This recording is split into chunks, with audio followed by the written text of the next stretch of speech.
EBS FM 정경의 클래식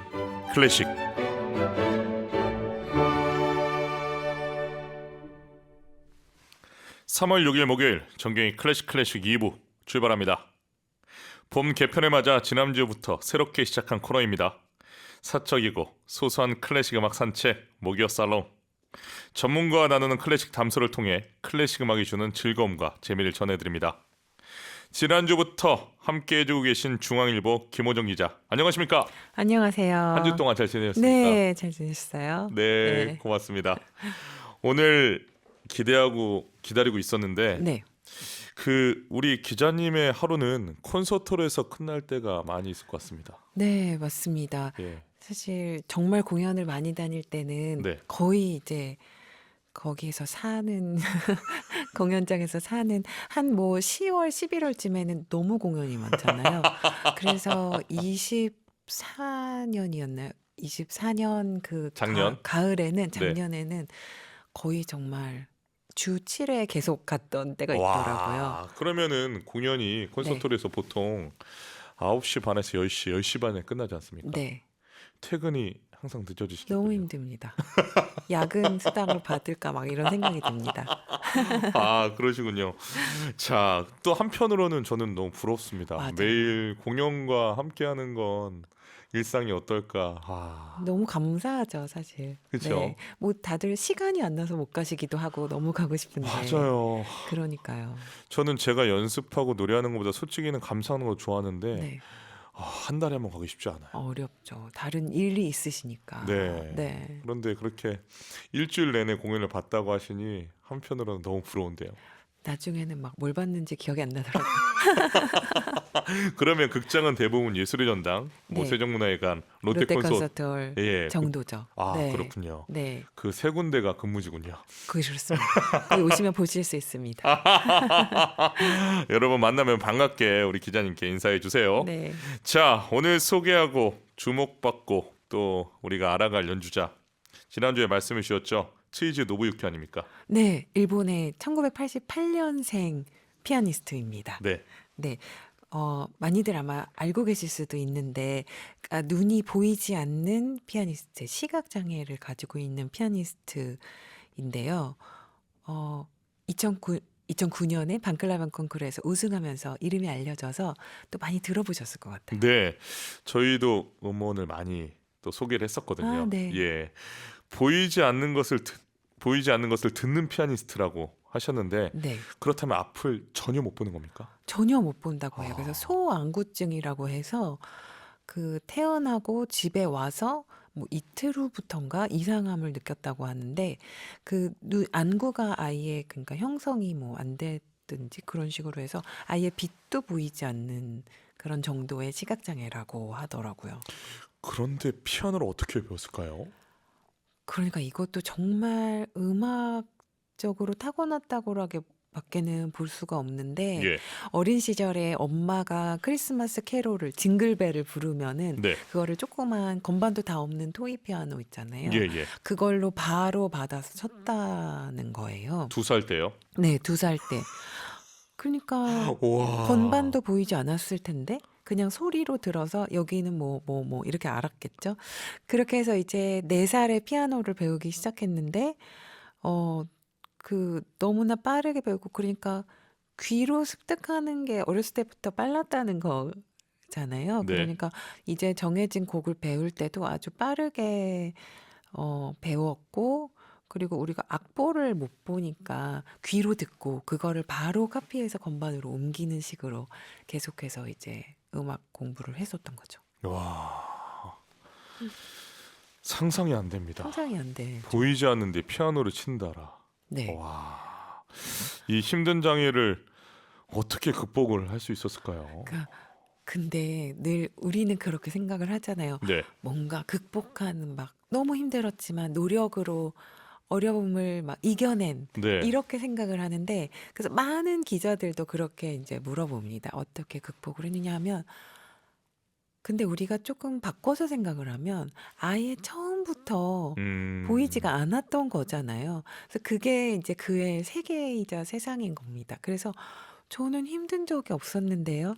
저는 어려서부터 음악을 할 수가 있었고, 뭐 부모님에게 정말 너무나 많은 기회를 제공받았고, 그래서 극복했던 것이 없는데요. 이렇게 이야기를 해서 물어본 사람들의 정말 머리를 때리는 그런 좀 메시지를 주는 피아니스트이기도 합니다. 그렇죠. 그러니까 보였다가 안 보인 게 아니라 네, 처음부터 안 보였기 때문에 네, 나는 피아노 치는 게 너무 행복한데 왜 나한테 네.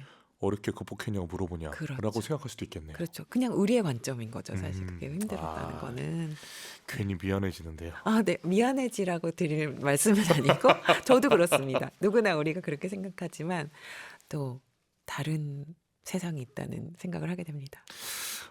그럼에도 불구하고 저는 참 성격이 긍정적이지 않은가라는 생각이 듭니다. 너무나 긍정적이고요. 네. 저도 이렇게 기자 간담회 때 이제 줌으로 보고 뭐 무대에서 보고 이랬지만 언제나 웃고 있어요. 어허.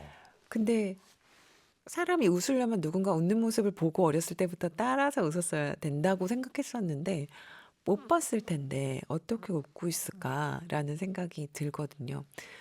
그래서 이렇게 질문들을 던지면 아까도 그렇지만 뭐 어렵고 힘들고 이게 뭐 어려운 길이고 피아니스트가 이런 게 아니라 너무 좋고 너무 즐겁고 베토벤을 치면 베토벤이 너무 좋고 쇼팽은 말할 것도 없이 너무 좋고 이런 얘기를 계속해요. 어. 그래서 음악가가 그거면 됐지. 그러면 되겠다. 또 이런 생각이 들게 합니다. 아, 네. 여기서 음악 한 곡을 들어보겠습니다. 치이지 노부유키 연주곡 중에서 첫 번째로 가져오신 곡 어떤 곡일까요? 네. 그래서 첫 곡으로 들려드릴 게 뭐가 좋을까 고민을 하다가 본인이 너무나 좋아했던 곡, 어렸을 때부터 이 분인이라는 피아니스트가 왜 폴란드 피아니스트가 거기 일본에서 인기가 많았잖아요. 예. 그래서 분인이 연주하는 그 쇼팽의 폴로네이즈 영웅을 거의 그 CD가 막 망가질 정도까지 들었다고 어. 그러더라고요. 그래서 너무나 영웅을 치고 싶었던 그런 노부유키였기 때문에 그렇게 좋아하는 곡을 어떻게 연주했는지 한번 들어보시면 좋을 것 같습니다. 네, 또 첫 곡 제목이 노부유키와도 비슷한 것 같습니다. 네. 쇼팽 폴로네이즈 6번 A 플랫 장조 작품으로 53 영웅을 피아니스트 트이지 노부유키 연주로 준비했습니다. 쇼팽 폴로네이즈 6번 A 플랫 장조 작품으로 53 영웅을 피아니스트 트이지 노부유키 연주로 감상하셨습니다. 기자님, 네. 피아노 전공이시니까 제가 하나 물어보겠습니다. 이 스케일로 가는 부분은 네. 눈이 보이지 않아도 어느 정도 저는 그래도 상상이 되는데 아니 예를 들어서 도약으로 옥타브가 넘어서 그 음을 꽝 쳐야 되는 부분도 이번 폴로네이즈에서 많이 나오잖아요. 네. 어떻게 미스터치를 안 하고 찾을 수가 있는 거죠? 눈이 보이지 않는데. 그러니까요. 근데 와, 이 눈이 보이지 않으면 또 다른 감각이 그만큼 더 발달한다고 또 그러잖아요. 그런 만큼 또 그런 거리에 대한 감각, 물론 연습을 계속 거쳤겠지만 이 더 발달한 것이 아닌가라는 생각이 들기도 하고요. 글쎄요. 그렇게밖에는 설명이 안 될 것 같습니다. 그러니까요. 우리가 모든 피아니스트는 여튼 보면서 확인을 하잖아요. 하죠. 확인을 네, 하잖아요. 네, 내 손이 가는 물론 감각이 대부분 근접하겠지만 그래도 네. 최종 점검을 하고 그 짧은 순간 안에 그렇죠. 터치를 하지 않습니까? 네. 그러니까 우리는 늘 눈으로 그래도 보조적으로 도와주는 훈련을 계속 했었던 거고, 예. 아예 그 훈련을 안 하고 처음부터 훈련을 손으로만 했었기 때문에 가능한 게 아닐까요? 그 테너 안드레아 보첼리도 네, 그 축구를 하다가 맞아요. 뇌에 좀 손상을 네, 입어서 눈이 안 보이게 네, 됐잖아요. 네. 그런데 소리를 내는 부분에서도 눈이 보이지 않으면 좀 불리하거든요. 왜냐하면 저희가 음정을 생각할 아, 때 눈이 되게 중요합니다. 그래요? 예, 그 눈으로 점차 초점도 좁아지고 그래서 실제로 어떤 그 교수법에서는 성악학 네, 교수님이 눈으로써 음정을 얘기하는 분들 계세요. 그래요. 네. 그렇기 때문에 몸 안에 있는 악기인 우리도 음, 눈이 중요한데 이거는 피아노는 정말 까딱 잘못하면 다른 음정을 칠 수밖에 없는 네, 타악기고 맞아요. 네, 건반인데 네, 네. 와. 그래서 이제 치즈가 무대에 등장할 때 보면 늘 함께 다니는 투어 매니저 분이 계시거든요. 예. 그래서 그분이 이제 무대 뒤에서부터 손을 잡고 같이 나옵니다. 그러니까 피아노가 어디 있는지도 모르는 늘 또 공연장이 바뀌니까. 그래서 피아노 앞에 이렇게 데려다 줘요. 그러면은 그리고 몸을 이렇게 객석을 향해서 돌려줍니다. 그러면은 인사를 하고 이렇게 손으로 짚어서 피아노 의자를 짚어서 딱 앉아서 시작을 하거든요. 그래서 저도 그걸 보면서 느낀 것이 저렇게 피아노가 어디 있는지도 모를 정도로 나가야 와. 되는데 건반에만 일단 앉으면 정확한 건반의 위치를 찾는 거죠. 매번 연주 한 번 한 번이 기적의 순간이네요. 그래서 우는 청중이 많아요. 객석에서. 그냥 곡을 쳐도. 와, 알겠습니다. 지금의 치즈의 노부유키가 있기까지 누구보다도 부모님께서 애를 많이 쓰셨겠어요. 네, 저는 그 미국의 PBS에서 만든 다큐멘터리를 정말 감명 깊게 봤었는데요. 네. 거기에서 그 어머니가 어떻게 치즈를 키웠는지가 굉장히 자세하게 나와요. 네. 그래서 어렸을 때부터 뭐 수영, 운동, 여행, 뭐 산책, 뭐 등산 가리는 거 없이 다 시켰다고 하더라고요. 그러면서 특히 거기서 제가 또 한 번 좀 이 세계관의 변화를 느꼈던 게 그러니까 보지를 못하니까 뭐 사과를 손에 쥐어주고 이거는 빨간색이야. 우리가 빨간색이라고 불러. 그리고 바나나는 노란색이야. 이렇게 하면서 하나하나 알려줬는데 어느 날 이제 치즈이가 그러면 엄마 바람은 무슨 색이에요? 하고 물었다는 거예요. 그러니까는 우리는 바람의 색을 한 번도 생각해 본 적이 없잖아요. 그래서 그 어머니가 바람에는 색이 없는데 라고 했더니 아닌데 엄마 나는 바람에서 다 색이 느껴져요. 라고 얘기를 했다는 거죠. 음. 그러니까 눈이 안 보이지만 다른 감각들에서 완전히 다른 세계를 창조해내고 있는 사람인 거예요. 그래서 연주를 할 때도 우리는 뭐 그냥 C 메이저 스케일, 뭐 이건 G 메이저 뭐 이렇게 들리지만 치즈에게는 그것들이 다 각기 다른 색채로 정말 색으로 너무나 다르게 감각하는 거. 그러니까 완전히 감각하는 그 기준 자체가 다른 피아니스트이기 때문에 새로운 세계가 열리는 느낌이 좀 듭니다. 컬러 브랜드 느낌이 나는데요. 네, 아니, 그 바람에도 색깔이 있다. 네, 다 다르다. 네.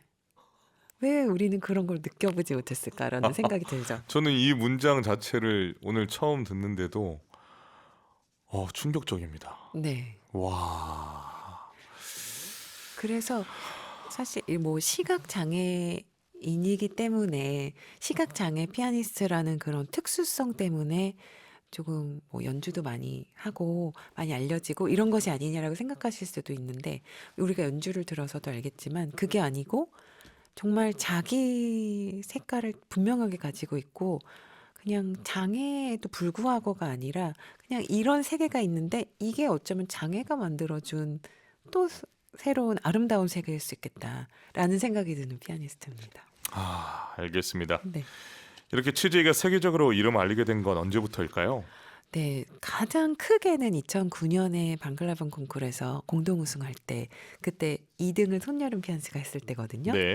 그때였는데 그 전에도 고등학교 때 이제 2005년에 쇼팽 콩쿠르에 나가서 이때는 또 임동엽 피아니스트가 공동 2위 했을 때죠. 네. 그때 나가서 준결승까지 올라가면서 한번 주목을 받았었습니다. 예. 그래서 그때 비평가상도 받았었고요.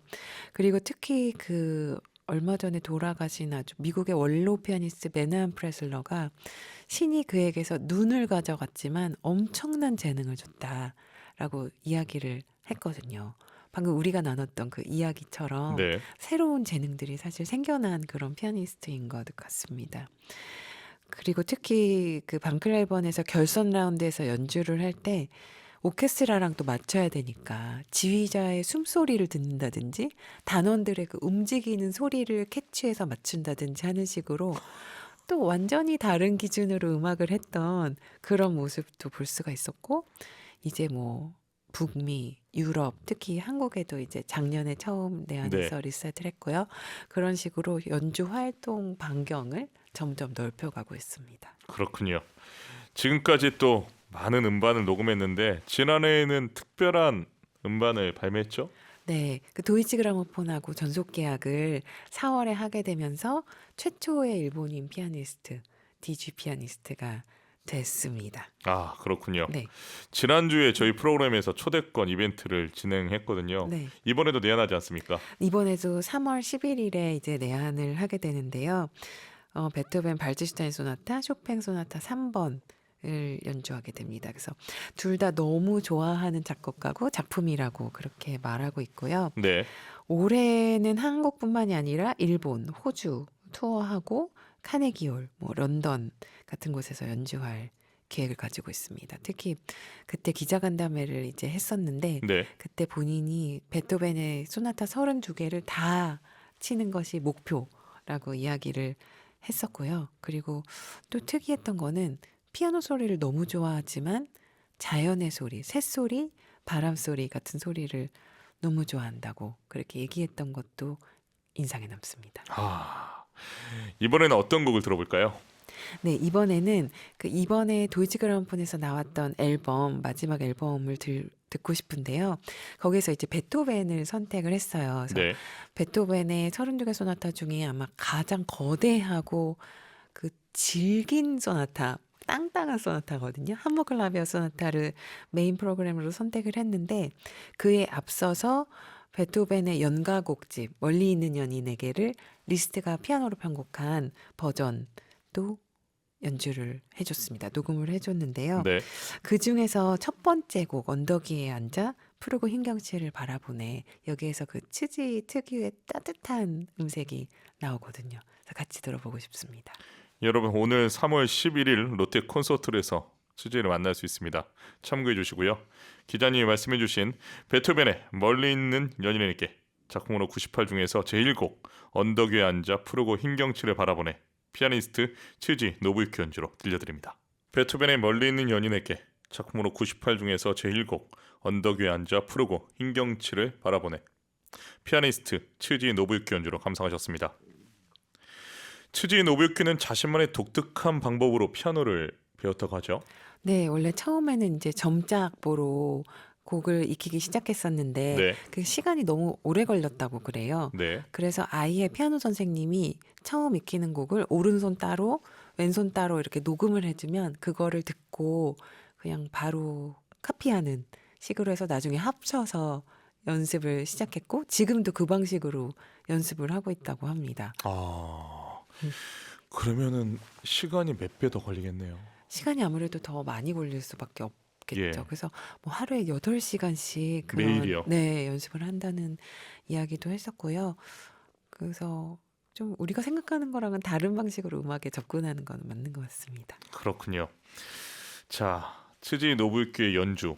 기자님 보시기에 한마디로 어떻게 말할 수 있을까요? 굉장히 다양한 피아니스트가 있지만 그 치지의 연주는 정말 소리의 따뜻함이 가장 큰 특징인 것 같아요. 그리고 음악에서도 그런 낙천적인 것, 그리고 긍정적인 것, 이런 것들이 너무 드러나거든요. 그러니까 어떻게 이렇게 뭐 음악의 격정적인 부분이나 슬픈 부분이나 이런 데에서도 거기에 이렇게 매몰되어 있지 않는 그런 감정 상태들이 너무 잘 드러나고요. 그리고 굉장히 솔직하고 이게 별로 숨기려는 게 없는 그런 태도가 느껴지는 연주라 아주 기분 좋은 피아노 연주입니다. 그 츠지의 표정이 있는 뭐 포스터나 또 기사나 네. 또 영상을 보면 그야말로 음악을 너무너무 사랑하는 게 느껴지지 네. 않습니까? 네. 그 연주자들이 보면서 요즘 솔직히 연주자들이 음악하는 게 쉽지 않다라고 음. 하는 분들이 적지 않은데 네. 치즈를 보면은 좀 여러 가지 생각이 들 것 같아요. 맞아요. 그래서 근데 저희가 인터뷰를 할 때도 네, 사실 조금 허무할 때가 있는 피아니스트인데 왜냐하면 어떤 질문을 해도 예를 들면 왜 베토벤의 발츠슈타인을 고르셨나요? 어떤 곡인가요? 라고 얘기하면 그냥 너무 좋고 제가 너무 즐겁게 치는 곡입니다. 음, 그냥 항상 좀 답이 그렇게 뭔가 나오거든요. 특별한 이유가 없이 음악 네, 자체를 사랑하는군요. 너무 사랑한다 이렇게 얘기를 음, 하고 그리고 그냥 너무 너무 명백하고 일관된 그런 음악에 대한 자세가 있는 피아니스트예요. 음. 그래서 정말 많은 생각이 듭니다. 자, 가장 즐겨하는 여러 레퍼토리 뭐가 있을까요?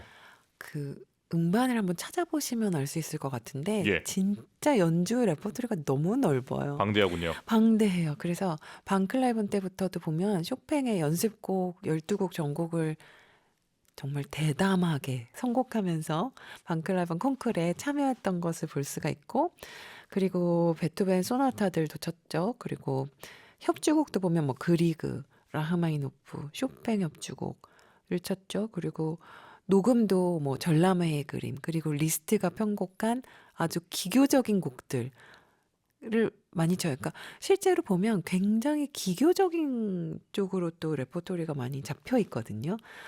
그래서 그런 쪽으로 또 자신이 있는 젊은 피아니스트라고 볼 수가 있습니다. 알겠습니다. 이번에 감상할 곡이 또 기대가 되는데 어떤 곡입니까? 네, 2010년에 이제 콩쿠르 직후에 음반을 냈었는데 예, 무소록스키의 전람회의 그림이 메인 레퍼토리인데 거기에 같이 그 리스트가 리골레토를 편곡해서 넣은 패러프라이즈를 쳤어요. 근데 이게 또 너무 어렵기로 악명이 높은 곡이잖아요. 그래서 어떻게 이 어려운 부분들을 소화하는지 잘 집중해서 들어보시면 좋을 것 같습니다. 네, 바로 들어보겠습니다. 리스트의 리걸레토 페러프레이즈를 피아니스트 츠지 노부유키 연주로 준비했습니다. 브라바. 리스트의 리걸레토 페러프레이즈를 피아니스트 츠지 노부유키 연주로 감상했습니다. 어떻게 감상하셨어요? 어, 정말 그냥 자유로워요. 자유롭죠. 건반 위에서 자유로운 피아니스트고 재미있었습니다. 그런 표현들이. 네. 네, 연주할 때의 츠지 노부유키와 기자간담회 등 연주하지 않을 때의 츠지 노부유키. 아까 제가 유추하기로는 거의 비슷하게 느껴졌는데 혹시 뭐 다른 점이 있나요? 어, 굉장히 재미있는 순간이 있었는데 네, 그 기자들이 막 칭찬을 막 해줬어요. 디지하고도 뭐 최초로 계약하고 각종 무대에서 서고 뭐 그러는 막 이렇게 칭찬하는 좀 부분이 있었거든요. 예. 그랬더니 막 정말 너무 부끄러워서 어쩔 줄을 모르는 어, 거예요. 그래서 이 정도로 그래도 세계적 활동을 하고 있는 연주자인데 그러면서 막 몸을 정말 막 비비꼬고 막 그래서 그런 성격이 저는 너무 재미있었고요. 네. 그래서 뭐 정말 막 커리어의 막 화려한 성공을 위해서 막 조차서 이렇게 나가는 음악가가 아니라 그냥 정말 소박하게 음악을 좋아하는 연주자구나 싶은 생각이 있었고 그리고 스시를 너무 좋아한다고 네. 피아노 안 쳤으면 스시 만드는 사람이 어, 됐을 거라고 하는데 저도 스시를 좋아해서 그러는지 굉장히 동감이 가면서도 그 재밌는 이야기였습니다. 그렇군요. 기자님 하나 또 궁금한 게 있습니다. 네, 이렇게 노부유키처럼 뭔가 이 부끄러움이 많은 네, 연주자도 있는 반면에 네, 그런 질문을 했을 때 네. 굉장히 당당하고 자존감 높게 얘기하는 연주자도 많이 있지 않습니까? 주로 성악가들이 그렇지 않나요? 그랬을 때 네. 이 뭔가 더 애정이 가는 건 노부유키처럼 부끄러워하는 연주자입니까? 기자님들의 시각이 궁금합니다. 아무래도 그렇죠. 아, 가깝게 느껴지죠. 예, 제가 좋은 팁을 하나 오늘 알았습니다. 부끄러워하는 연습을 예, 좀 하시는. 부끄러워하는 연습을 이제 앞으로 해서 제가 어울릴지 모르겠지만 한번 제가 질문 한번 던져보겠습니다. 나중에. 네. 알겠습니다. 아, 기대가 됩니다. 자, 이번에는 또 어떤 곡 준비해 주셨죠? 네, 이번에는 좀 치지가 어디까지 이 극한 감정을 나아갈 수 있는지 한번 들어보고 싶었습니다. 그래서 베토벤의 피아노 소나타 23번의 열정 3악장을 들어보고 싶었는데요. 여기 보면 마지막 부분에 베토벤이 마지막 코다를 엄청 빠르게 치라고 되어 있거든요. 네, 그래서 어떤 피아니스트들은 적당히 빠르게 치고 어떤 피아니스트들은 에라 모르겠다 하고 정말 엄청나게 빠르게 치고 비바체로. 네, 그러는 부분인데 노부유키의 선택을 여러분이 한번 아하. 보시면 좋겠습니다. 또 좋은 또 감상 팁을 주셨습니다. 바로 들어보겠습니다. 베토벤의 피아노 소나타 23번 F단조 작품으로 57 열정 3악장을 피아니스트 츠지 노부유키 연주로 들려드립니다. 브라바! 반 클라이번 콩쿠르 실황 연주였습니다. 베토벤 피아노 소나타 23번 F단조 작품번호 57 열정 3악장을 피아니스트 츠지 노부유키 연주로 감상하셨습니다. 오늘 기자님 덕분에 노부유키의 이런 새로운 모습들, 네, 또 이런 상황들, 네, 그리고 연주자로서의 또 태도와 특히 인터뷰 때의 부끄러움, 무대 위에서의 열정, 네, 우리가 알 수 있었습니다. 네. 고맙습니다. 감사합니다. 다음 주 연주자 물어봐도 되나요? 다음 주에는 네. 세계 클래식 음악계의 핫가이 클라우스 메켈레 지휘자의 이야기를 해보겠습니다. 드디어 맥켈레가 나오는군요. 네, 샅샅이 파헤쳐 보겠습니다. 샅샅이 파헤쳐지는 여러분 맥켈레 한 주 동안 기대해 주시길 바랍니다. 오늘도 출연해 주셔서 고맙습니다. 감사합니다. 다음 주에 뵙겠습니다. 네. 자, 다음 주에 만나게 될 김호정 기자님을 기대하면서 여러분 마치겠습니다.